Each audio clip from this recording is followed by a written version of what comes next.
မင်္ဂလာပါညီမဒီနေ့ပြသပေးပါမယ်crochet item လေးတွေကတော့ဒါဟို face mask adapter လို့ခေါ်ပါတယ်သူ့ကိုဘယ်နေရာမှာသုံးလဲဆိုတော့ညီမတို့နှာခေါင်းအောက်ပေါ့နော်ဟို face mask လေးတွေသုံးတဲ့ခါကြလို့ရှိရင်တနေ့ကုန်သုံးတဲ့ခါနားမနာအောင်လို့ဒီနားမှာချိတ်တဲ့နားခွင်းကိုနားမှာမချိတ်ဖက်နဲ့ဒီပေါ့နော်ကျဲသီးလေးတွေမှာချိတ်ပြီးတော့မှသုံးဖြူခြင်းအဖြစ်နာတာကိုလည်းတတ်တာတယ်ကြလည်းသုံးလို့ရပါတယ်အဲ့ဒီအတွက်ကိုညီမ face mask adapter လေးဖြူလုပ်ပြပေးပါမယ်အဲ့မှာ face mask adapter မှာညီမကပုံစံ3မျိုးနဲ့လုပ်ပြပေးထားရရှင်အခုဒီပထမဆုံးဒီပုံလေးပေါ့နော်ဒီပုံလေးဆိုလို့ရှိရင်ညာသူကကြတော့ညီမတို့ main ကလေးပေါ့နော်သပင်စီးတဲ့အခါကြလို့ရှိရင်သပင်လေးကိုဒီထဲမှာထည့်ပြီးတော့မှဒီဟာလေးနဲ့တွဲပြီးသုံးလို့ရမယ်ဒီကျန်တဲ့နှစ်နည်းပေါ့နော်ဒီနှစ်နည်းကတော့နှစ်ခုကကြတော့မတူဘူးရှင်သူကကြတော့ဘယ်လိုမျိုးလဲဆိုတော့သူကဆွဲဆန်းလို့ရတယ်အတူအချောလုပ်လို့ရတယ်ပေါ့နော်ဒါသူကအဲ့လိုမျိုးလေးလုပ်လို့ရတဲ့နည်းရယ်နောက်တစ်ခုကကြတော့ဒါချစ်လေးနဲ့ပဲပုံမှန်တိုင်းပဲဒီတိုင်းလေးပဲသုံးပြလို့ရတဲ့နည်းပေါ့နော်ဒီလိုမျိုးဒီပုံစံလေးကိုမကြိုက်လို့ရှိရင်ဒီပုံစံသုံးလို့လည်းရတယ်။ main ကလေးတွေအတွက်စပင်စီတက်တဲ့သူတွေအတွက်ဆိုလို့ရှိရင်ဒီလိုပုံစံမျိုးလေးလည်းသုံးလို့ရတယ်ရှင်။အဲ့၃မျိုးလုံးကိုညီမကပြသပေးပါမယ်။ညီမတီးတလားပေါ့နော်ချီထိုးနည်းရင်းနဲ့ပြသပေးပါမယ်။နောက်ပြီးတော့ဒီသူ့ရဲ့အလျားပေါ့နော်သူ့ရဲ့အရှိကိုပြောမယ်ဆိုလို့ရှိရင်သူကပုံမှန်အားဖြင့်3လက်မ5လက်မနဲ့9လက်မဆိုပြီးတော့ရှိပါတယ်ညီမအခုဒီမှာပြထားတာတော့ညီမ5လက်မပုံစံကိုလုပ်ပြပေးပါတယ်အခုညီမပေါ့နော်အခုညီမပြသပေးပါမှာကြတော့3လက်မပုံစံလေးကိုညီမပြသပေးပါမယ်နော်အဲ့တော့ဒီ3မျိုးအတွက်ကိုလိုအပ်မဲ့ပစ္စည်းတွေဘာလို့မလဲဆိုတဲ့အခါကျတော့ထုံးစံတိုင်းညီမတို့ချီလို့မယ်ပြီးရဲ့အခါကျတော့အပ်လို့မယ်ပြီးတော့ဖြတ်ဖို့ကတ်ကြီးလို့မယ်ပြီးတော့ကြဲသီးလေးတက်ဖို့အပ်လို့မယ်ချီထိုးတဲ့အပ်ပေါ့နော်ဒီချီထိုးနည်းမှာတုံးမဲ့အပ်မျိုးလို့မယ်ပြီးရဲ့အခါကျတော့ကြဲသီးလေးလို့မယ်နောက်ဘာလို့တည်းလဲဆိုတဲ့အခါကျတော့ပေးရလို့မယ်နော်တိုင်းတာဖို့အတွက်ပေးရလို့မယ်နော်အဲ့ဒါလေးတွေကိုအစင်းနဲ့စောင်းထားပေးပါညီမကဒီတစ်ခေါက်ချီထိုးနည်းကိုပြသရင်းနဲ့ညီမက diagram လေးပါဖတ်လို့ရအောင်လို့နောက်ပိုင်းမှာပေါ့နော် diagram လေးဖတ်လို့ရအောင်လို့ညီမဒီတလားပြောပြပေးပါမယ်ပြသပေးပါမယ်ပေါ့နော်အဲ့ဆိုရင်ညီမအခုစချင်းသုံးဖြူမဲ့ချီမျိုးစားပေါ့နော်ဒီတစ်ခေါက်မှာတော့ညီမကဘယ်ချီမျိုးစားတောင်းထားလဲဆိုတဲ့အခါကျတော့ညီမ hot cotton ဆိုတဲ့အမျိုးစားကိုတောင်းထားရရှင်hot cotton ပေါ့နော်ဒီမှာဆိုရင် hot cotton ကကြတော့သူကဘယ်လိုမျိုးလဲဆိုတော့သူ့အသားကိုညီမတစ်ချက်ရှင်းပြပေးပါမယ်သူကကြတော့ cotton not cotton ပဲ mid cotton လိုမျိုးလဲမထူဘူးနောက် mid cotton ထက်ပို့ပြီးပျော့တယ်နောက်ပြီးအယောင်လေးဆိုလို့ရှိရင်လဲဆူဆူလေးဖြစ်နေတယ်ခြိဆိုင်အားဖြင့်ဆိုလို့ရှိရင်လဲ mid cotton ထက်နည်းနည်းလေးသေးတယ်ရှင့်ခြိဆိုင်အားဆိုလဲ mid cotton ထက်နည်းနည်းလေးသေးတယ်အဲ့ကြောင့်ဒီမှာကြည့်လို့ရတယ်ညီမအရင်တော့ mid cotton နဲ့ထိုးထားတဲ့ပစ္စည်းလေးဆိုလို့ရှိရင်နည်းနည်းလေးမမလေးဖြစ်နေမယ်သူကတော့နည်းနည်းလေးကိုပစ္စည်းလေးကပျော့လေးဖြစ်နေတာပေါ့နော်အဲ့လိုမျိုးသူကကြတော့ခြိသားပြောတဲ့အတွက်ပေါ့နော်အဲ့တော့သူက size ကလည်းညီမကသူ့ကိုသုံးဖို့ဆိုလို့ရှိရင်ညီမ S size ဆိုလို့ရှိရင် 2.5 mm ရှိတဲ့ S size ကိုသုံးထားတယ်သူကသေးတဲ့ခါကျတော့လေနော်အဲ့တော့ညီမတို့သုံးပါတွေကတော့အရင်တော့လိုမျိုးပဲရိုးရှင်းနေပဲနီးတွေကဘာပါမလဲ change ပါမယ် ch ပေါ့နော်ပြီးရခါကျတော့ single crochet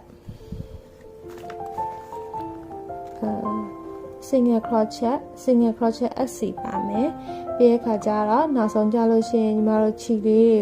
ကိုတစ်ခုဆက်ဖို့အတွက် slip stitch SL ပါမယ်ပေါ့နော်အဲ့ဆိုရင်ညီမတို့3မျိုးရှိမယ်မှာညီမပထမဆုံးဒီပုံစံလေးကိုလုပ်ပြပါမယ်ဒါကြတော့ချုပ်နိုင်ချဲ့နိုင်နဲ့ဆွဲနိုင်တဲ့နည်းပေါ့နော်အဲ့ဒီလေးကိုပြပါမယ်သူကတော့အခုခြုံအားဖြင့်ပြောလို့ရှိရင်ရိုးလေးပဲညီမတို့ဖွမီလေးတွေထိုးမယ်တိုင်နိုလေးဖွမီထိုးမယ်တိုင်နိုလေးတွေကို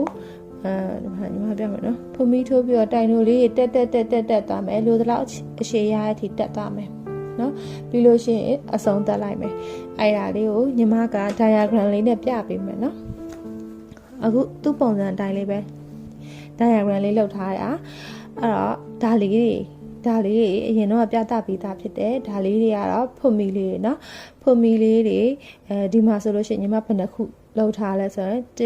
1 2 3 4 5 6ခုလုပ်ထားတယ်6ခုလုပ်ထားပြီးတော့မှနောက်တစ်ခုတက်မယ်ပြီးတော့ဒီမှာအမြောက်လေးတွေကတိုင်တိုလေးတွေဒီမှာတိုင်တိုလေးထိုးရတယ်တိုင်တိုလေးထိုးရတယ်ပြီးတော့ row တစ်ခုပြီးသွားလို့ရှိရင်နောက်တစ်ခုတက်ဖို့အတွက်ဖုံမီတစ်ခုထိုးမယ်ထိုးပြီးတော့ဒီလိုမျိုးတိုင်တိုလေးပြန်လာမယ်တိုင်တိုလေးပြန်လာပြီးတော့ဖုံမီတစ်ခုတက်မယ်တိုင်တိုလေးသွားပါမယ်အဲ့လိုမျိုးနဲ့ညီမကသွားပါတာညီမလိုချင်တဲ့အရှည်ရောက်တဲ့အထိညီမကထိုးပါပေးမှာနော်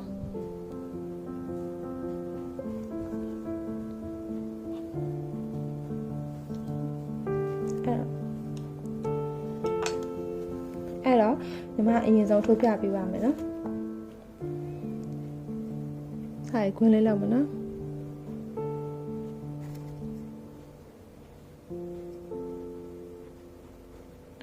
ကျိုးလေးကိုရှည်ရှည်လေးယူထားပေးမယ်ဘာလို့လဲဆိုတော့ဒီအရင်တော့လိုမျိုးကျိုးကိုစယူတာဒီကျိုးတွေကိုနည်းနည်းလေးမချက်ပါနဲ့ရှည်ရှည်လေးချက်ထားပေးမယ်အဲဒါညီမတို့ကျဲသီးလုပ်လို့ရှင်300ရအောင်လေနော်ပြီးတော့ဖုံမီက6ခု1 2 3 4 5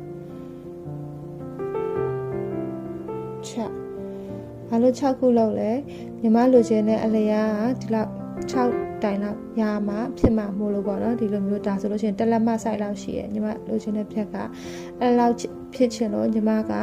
ဖုံမီ6ခုထိုးတာတကယ်လို့သူ့ထက်ကြီးကျင်တယ်ဆိုလို့ရှိရင်ဖုံမီပို့ထိုးလို့ရတယ်သူ့ထက်ရောကျင်တယ်ဆိုလို့ရှိရင်ဖြက်ကိုပေါ့နော်short ထိုးလို့ရတယ်နော်အဲ့ဆိုဖုံမီလေးပြီးသွားပြီဖုံမီပြီးသွားလို့ရှိရင်ညီမတို့ကတိုင်နေတက်မယ်တိုင်တက်မှမို့လို့အတွက်တိုင်ကတိုင်လို့ဖြစ်တဲ့အတွက် chain တစ်ခုပဲထိုးမယ်ဆိုတော့ chain 1ထိုးပြီးသွားလို့ရှိရင်တိုင်လို့စားမယ်ဆိုတော့နှစ်ခုကြော်မယ်နော်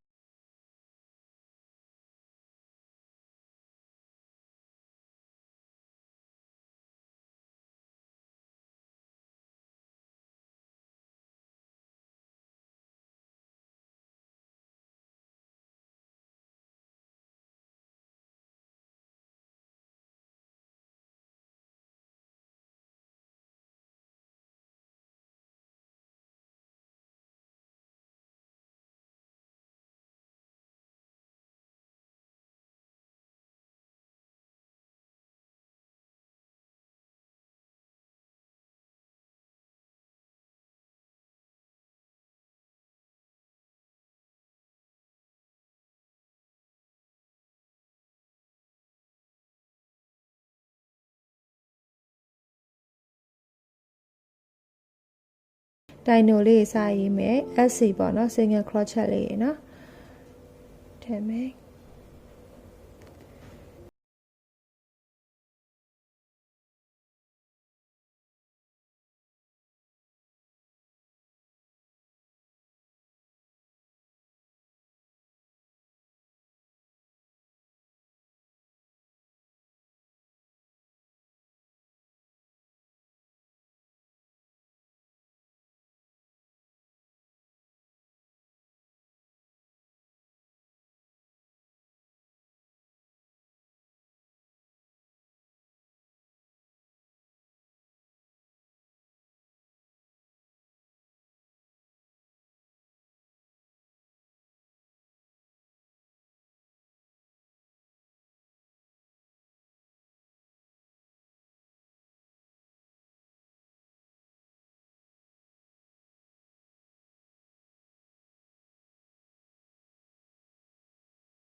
နေ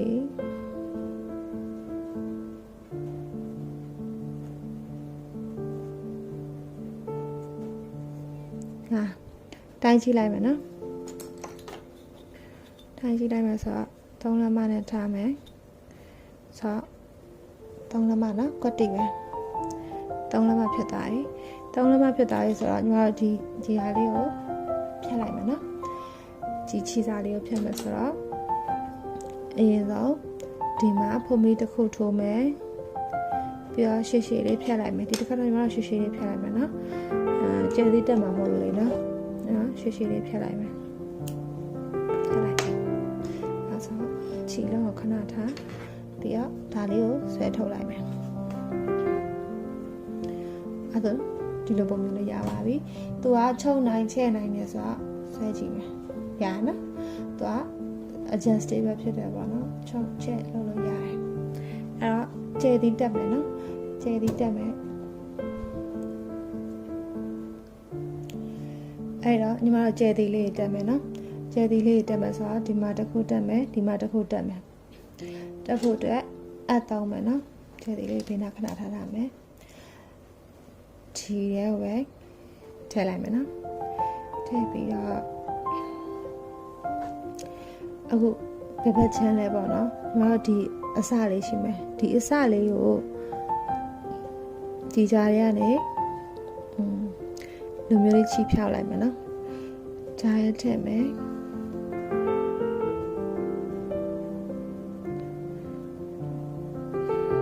ချီစားလေးကို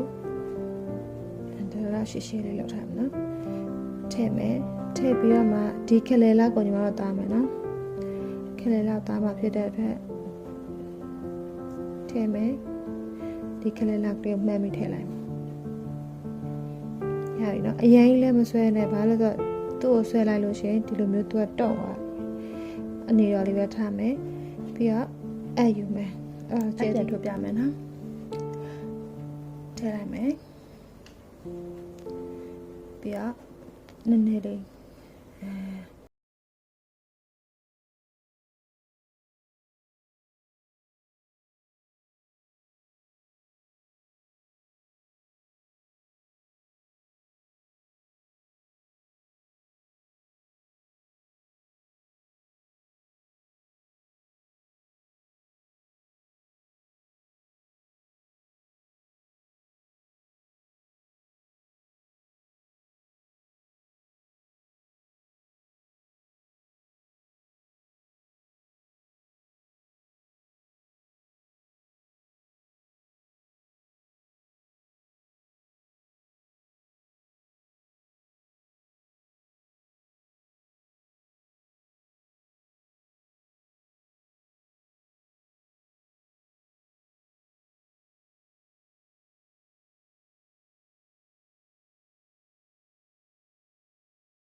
ဂျားလေးရေကိုလေ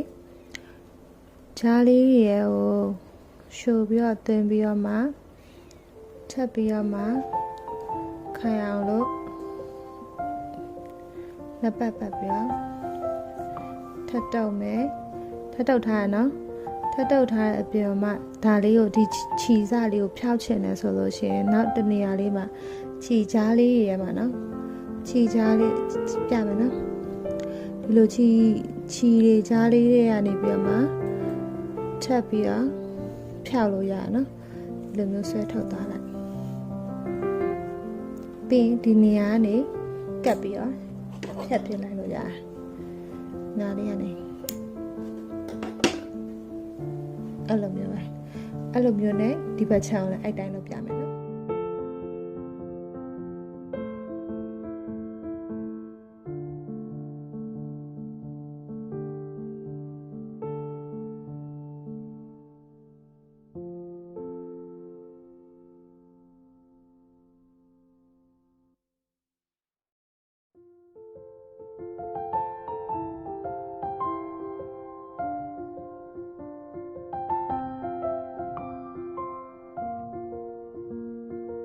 ဆိုလို့ရှိရင်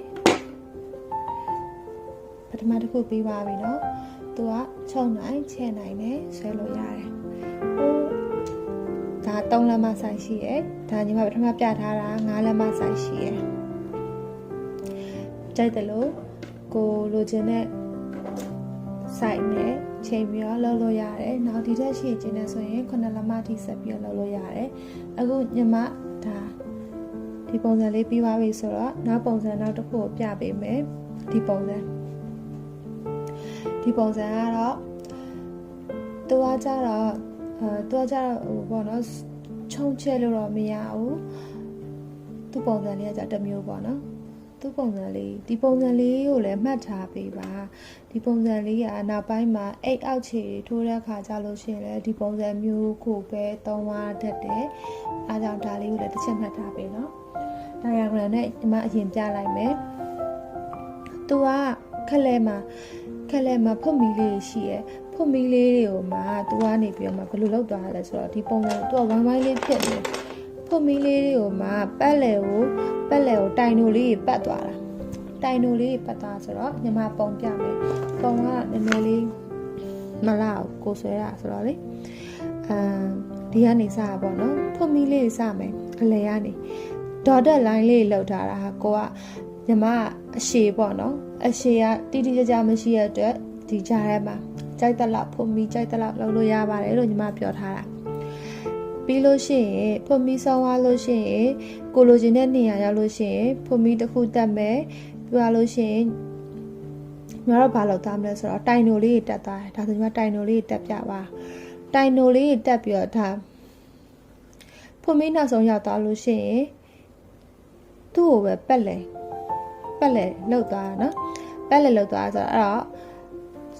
ကြည့်လို့ရှိရင်လည်းတန်းသိနိုင်တယ်နောက်ဆုံး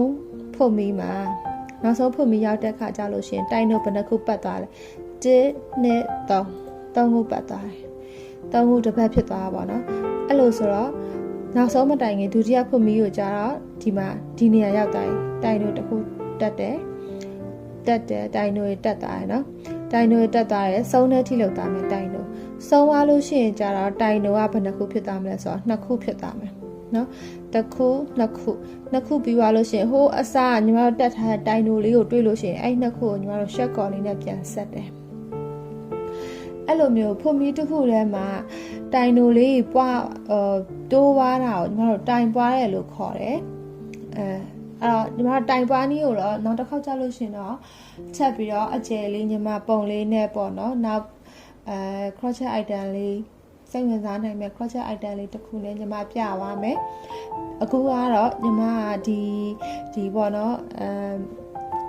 adapter လေးပေါ့နော် face mask adapter လေးလုပ်ရင်းနဲ့ညီမပြပါဖြစ်တယ်အခုညီမဒီမှာဆက်လိုက်ပြီနော်ဆက်ပြီးသွားလို့ရှိရင်ဆက်တဲ့နေရာကနေပြီးတော့အရင်လိုမျိုးပဲဖွတ်မီတစ်ခုတက်မယ်အနီလေးနဲ့ပြထားရနော်ဖွတ်မီတက်ပြီးတော့သူကဒီနေရာမှာပဲနော်အဲ့အဆက်လေးမှာအဲ့ဖွတ်မီနေရာမှာပဲကပ်ပြီးတော့မှတိုင်နိုတစ်ခုတက်မယ်ဒီဖွတ်မီနေရာကိုတိုင်နိုက2ခုဖြစ်သွားမယ်ဒီနာလေးမှာညာသွားရနော်ပြီးတော့ကျန်တာတွေကပုံမှန်တိုင်းတက်သွားမယ်ဒီနေရာမှာပထမတော့က3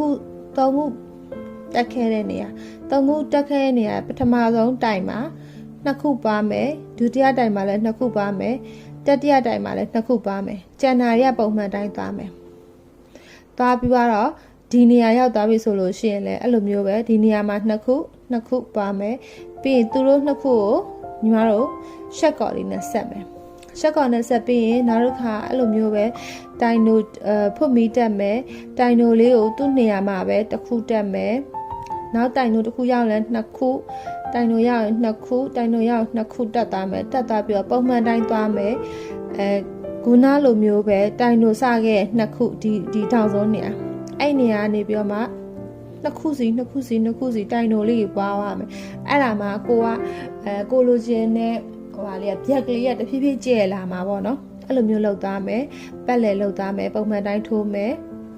ဒီနေရာရောက်လို့ရှိရင်လည်းအဲ့လိုမျိုးပဲတိုင်နိုတစ်ခုမှ2ခုစီပွားသွားမယ်နောက်ဆုံးကျရင်ရှက်ကော်လေးနဲ့ဆက်သွားမယ်နော်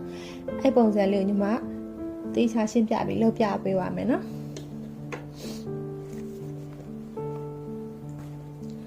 အဲ့တော့အရင်ဆုံးဒီပုံလေးနော်ဒါဖယ်လိုက်မယ်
နဲ့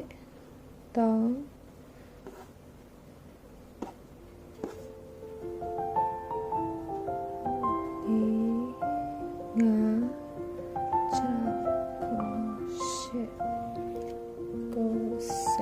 သူကလေဟို3လက်မစိုက်လို့ခြင်းနဲ့ဆိုရင်ဖို့မီကို3လက်မစိုက်ထိရအောင်လုပ်စရာမလိုဘူးသူတက်နည်းနည်းလေးသိအောင်လုပ်လို့ရတယ်။ဘာလဲဆိုတော့ပြန်ပြီးတော့သူကပြန်ပြီးပွားဖို့ရှိတော့လေ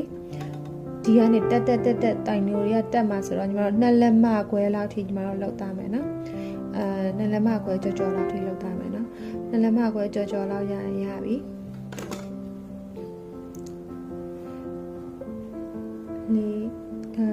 1နဲ့3ဒါဆိုရင်ဒါဆိုလို့ရှိရင်ရလာပြီเนาะတိုင်းကြည့်ရအောင်3လက်မကတ်တိုင်းเนาะအဲ့တော့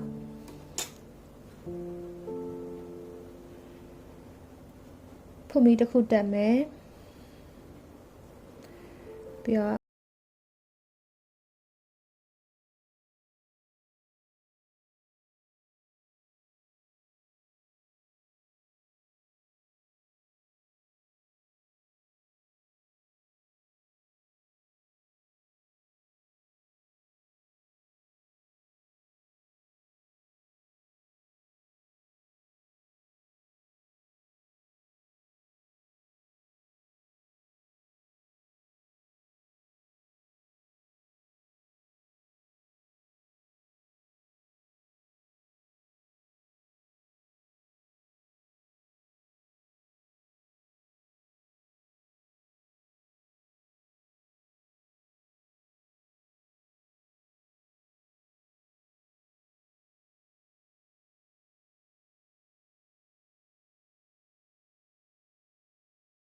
ဆုံးဖုန်မီကိုရောက်ပါပြီ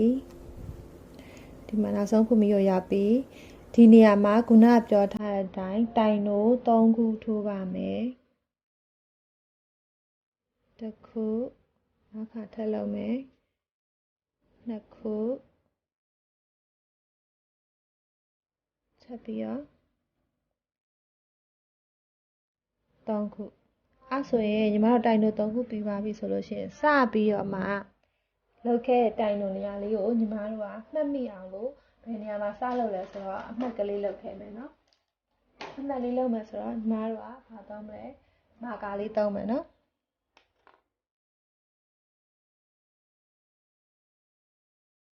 ညီမတို့ဒီမာကာလေးနဲ့ပထမဆုံး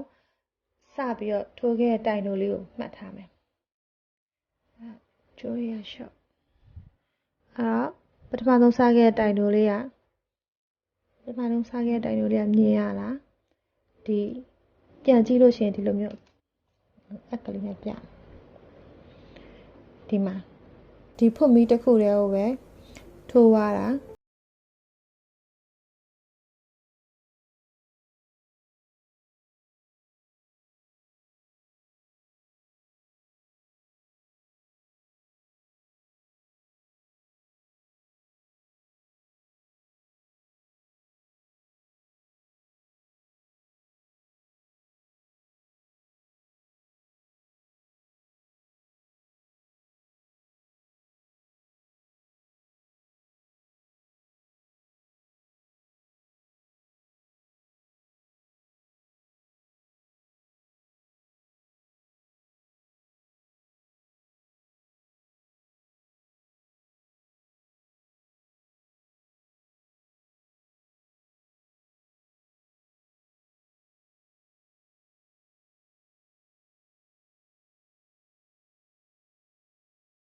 လေးဖြစ်မယ်နော်အဲ့ဒါညီမဆက်ထိုးပြပါမယ်နော်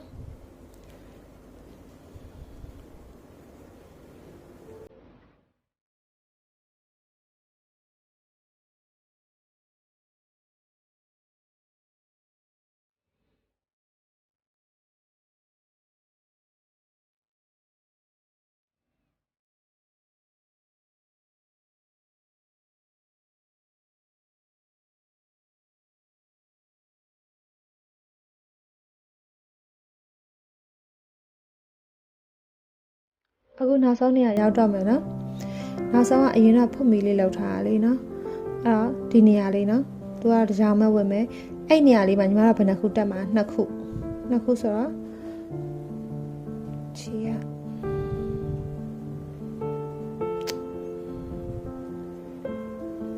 တစ်ခုအခုဆက်စချင်းတစ်ခုမှရနောက်မှာကတစ်ခုနဲ့ထပ်ပြီးတော့မှတ်ထားလိုက်မယ်သူ့ကိုလည်းနောက်တစ်ခါပတ်လို့ရှိရင်ညီမတို့ကသူ့နေရာနေစပြီးတော့မှ2တိုင်စီစပွားတော့မှမို့လို့လေနော်မာကာမှတ်မယ်2ခုပွားမယ်နော်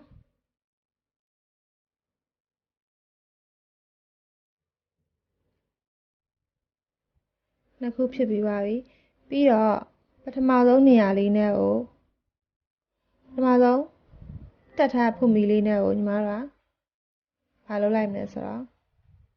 ရှက်ကော်လေးနဲ့ချိတ်လိုက်မယ်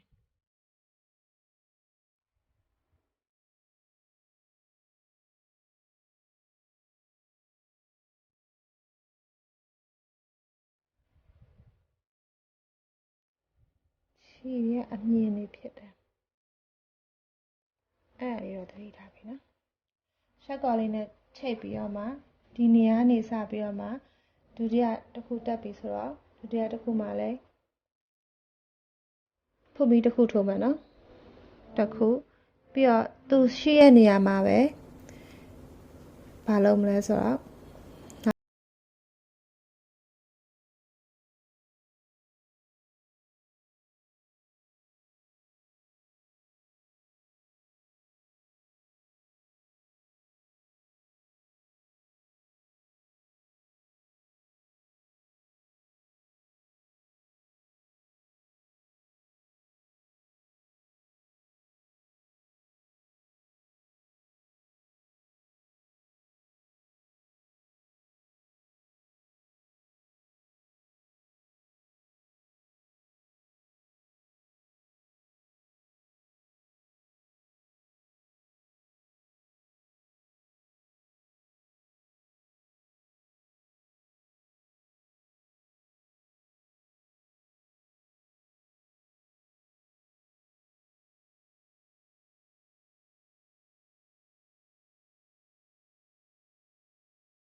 နေရာမှာ2ခုပါပြီးပါဆိုရင်နောက်ညင်ရမယ်နော်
အဲ့တော့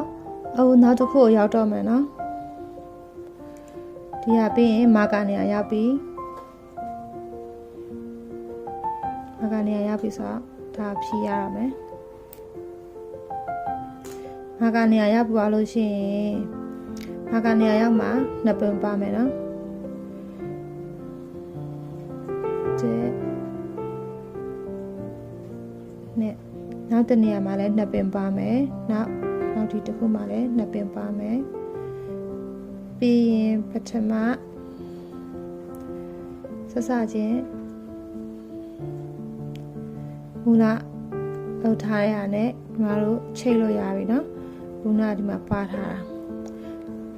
ဒါပထမသူနဲ့ကိုရှက်ကော်နီလေးနဲ့ညီမတို့ချိတ်လိုက်ပြီဒါဆိုရင်ဒုတိယတစ်ပတ်ပြည့်ပါပြီဒုတိယတစ်ပတ်မှာလည်းဒီမှာလည်းညီမတို့မှတ်ဖို့ကြံခဲ့တယ်မှတ်ဖို့ကြံခဲ့ရဆိုတော့ပြန်ယူလို့ရနော်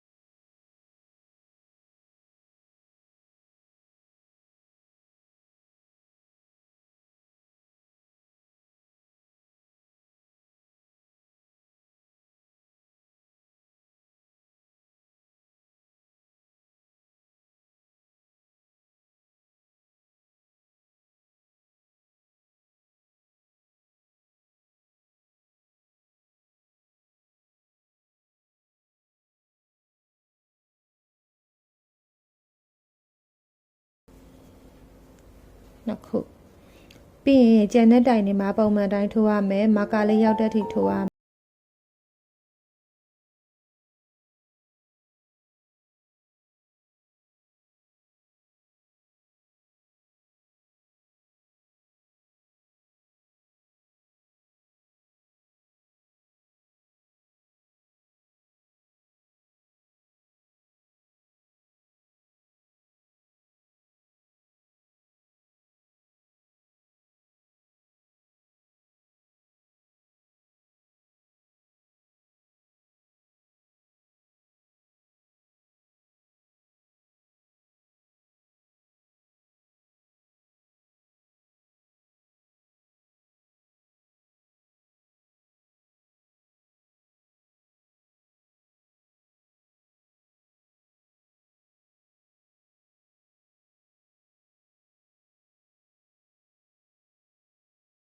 တကယ်လို့မေးမှကြောက်လို့ရှိရင်ကိုပါခဲ့တဲ့နေရာတွေကိုလည်းမာကာဒီဘက်ချမ်းဒီဘက်ချမ်းဒီဘက်ချမ်းဒီဘက်ချမ်းအကုန်လုံးမှာလိုက်မှတ်ထားလို့ရတယ်နော်နှစ်ခုပြဒီနေရာလည်းပါမယ်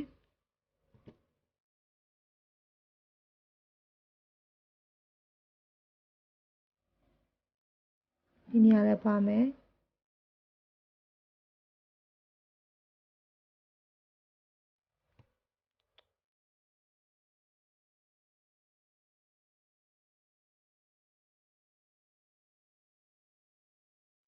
ငါဒီမှာကြံသေးရဲ့ဒီနေရာနော်ဒီနေရာလည်းပါမယ်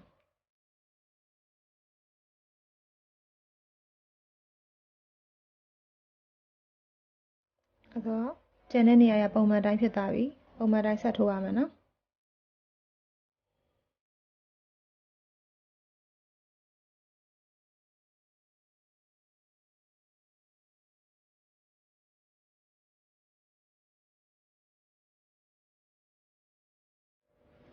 မာကာနေရာရောက်ပြီနော်မာကာနေရာရောက်တော့မယ်မာကာနေရာရောက်ရင်ဖြုတ်မယ်ဖြုတ်ပြီးတော့နှစ်တိုင်ပြီးပါမယ်မှန်နော်တစ်နှစ်နောက်တစ်နေရာလည်းပါမယ်နောက်တိုင်ရောက်သွားပြီတစ်နှစ်နောက်တိုင်လည်းပါမယ်တစ်နှစ်နောက်တိုင်တစ်ခုကျန်သေးတယ်ပါမယ်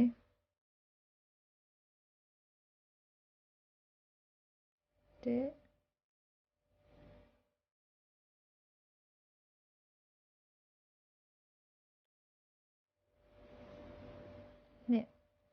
ပြီးသွားလို့ရှိရင်ပထမဆုံးခုနကထိုးထားရနဲ့ဆက်လိုက်မယ်နော်ဆက်လိုက်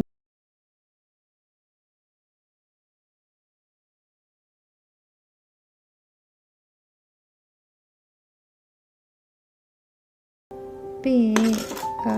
sorry ခြီဖြတ်မယ်ဆိုတော့အရင်တော့လိုမျိုးပဲဖုတ်မီတစ်ချောင်းတစ်ခုထိုးမယ်ထိုးပြီးတော့ဒီတစ်ခေါက်မှလည်းညီမတို့ကရှည်လေးဖြတ်မယ်ကျဲသီးတက်မှာလို့ဖြတ်ပြီးတော့ဆက်ထုတ်သွားမယ်ပြီးတော့ချစ်လိုက်မယ်နော်အဲ့ဆိုရင်ညီမတို့နောက်ဒုတိယတစ်မျိုးပေါ့နော်ညီမတို့ဒုတိယတစ်မျိုးထပ်ပြီးတော့ရပြီကျဲသီးလေးတက်မယ်နော်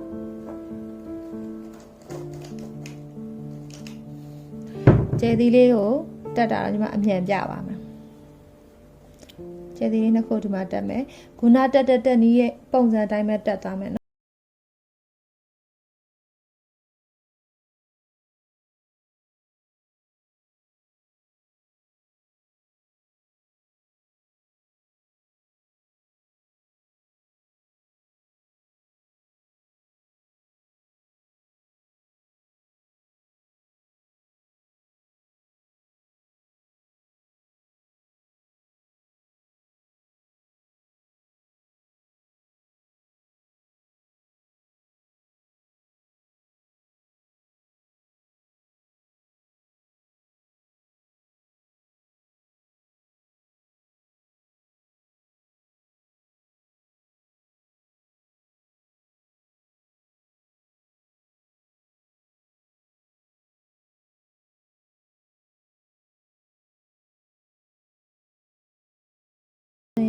ဒါလည်းဒုတိယတစ်မျိုးပြီးသွားပြီเนาะ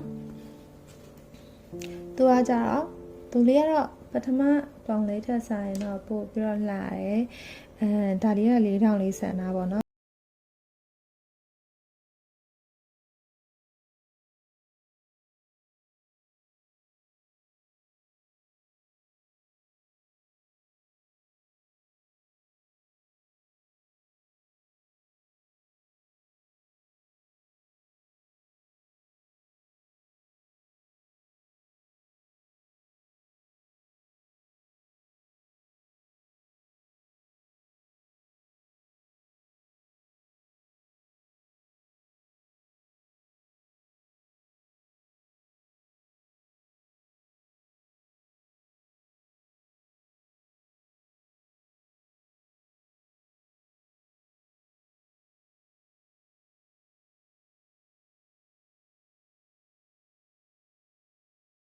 ပါပြီဆို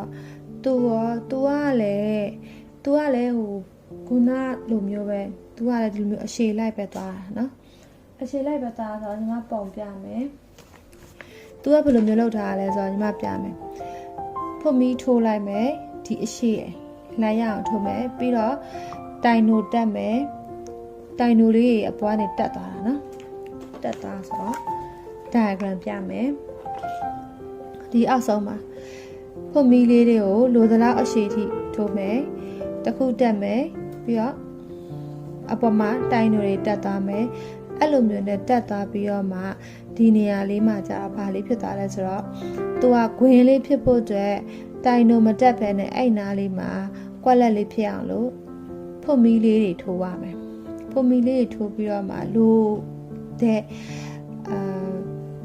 အပေါက်ပေါ့နော်အပေါက်ကလေးရလို့ရှိရင်မှညီမတို့တိုင်နိုလေးပြန်တက်သွားတယ်ပြီးတော့မှသူ့ပေါ်ကနေပုံမှန်တိုင်နိုတွေတက်သွားမယ်နော်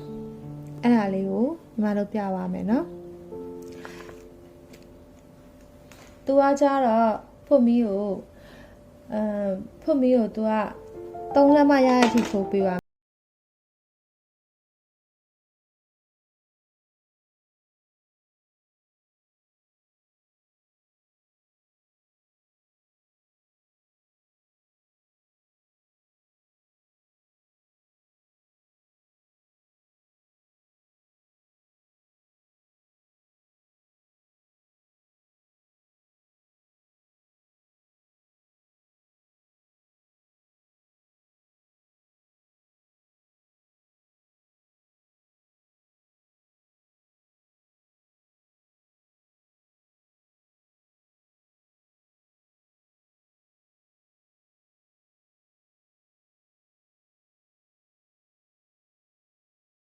3လက်မနော်3လက်မရပြီဆိုတော့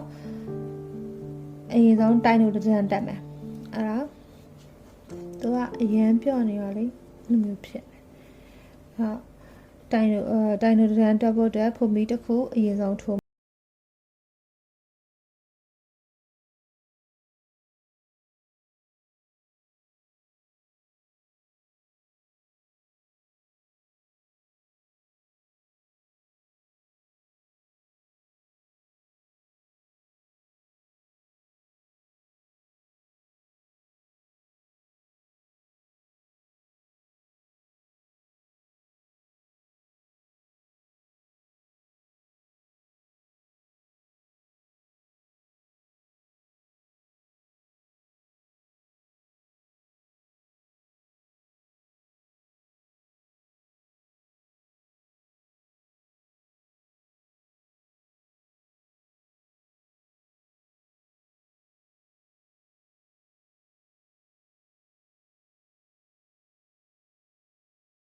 ဆုံးဖုန်မီလေးရပြီနော်နောက်ဆုံးဖုန်မီလေးရပြီဆိုတော့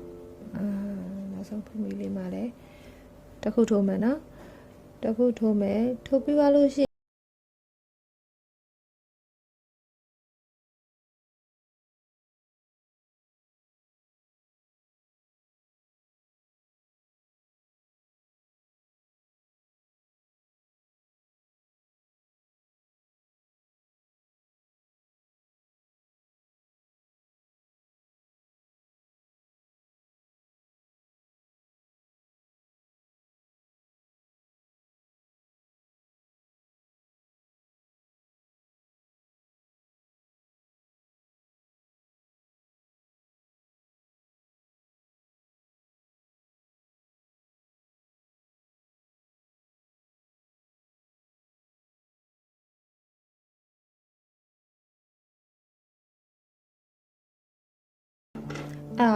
အခု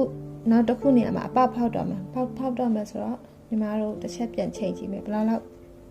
ယူမလဲပေါ့နော်အဲ့တော့ပေရလေးနဲ့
ပြီးတော့ဒီနှစ်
ရှောက်